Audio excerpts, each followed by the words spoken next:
பெண்கள் நம்ம 4 பேர் சேர்ந்தா எல்லா விஷயத்த பத்தியும் பேசுறோம், விவாதிக்கிறோம், கேட்டு தெரிஞ்சுக்கிறோம். ஆனா பெண்கள் பேசுறதுக்கே தயங்குற, கூச்சப்படுற ஒரு விஷயம், அதாங்க மார்பக புற்றுநோயை பத்தி தான் சொல்றேன். இதுல பயப்படவோ தயங்கவோ தேவையில்லை. 30 வயதிற்கும் அதற்கு மேல உள்ள ஒவ்வொரு பெண்ணும் மறக்காம மாதம் ஒரு முறை சுய மார்பக பரிசோதனை மூலமா தனக்கு மார்பகத்துல கட்டியோ மாற்றமோ இருக்கான்னு தெரிஞ்சுக்கலாம். மேலும் சந்தேகம் இருந்தா அரசு மருத்துவமனை அல்லது ஆரம்ப சுகாதார நிலையங்களில் உள்ள பெண் மருத்துவர் மற்றும் பெண் செவிலியர்கிட்ட இலவசமா மார்பக பரிசோதனை செஞ்சுக்குங்க. அது சாதாரண கட்டியா இல்ல புற்றுநோய் கட்டியான்னு தெரிஞ்சுக்குங்க.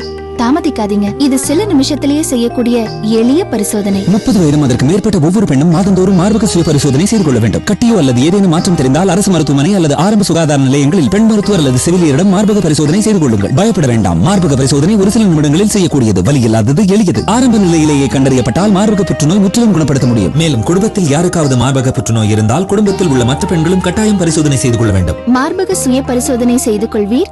மார்பக புற்றுநோயை கண்டறிய இதுவே எளிய வழி. பெண்ணே, நீ விழித்துக் கொள்ள வேண்டிய நேரம் இது.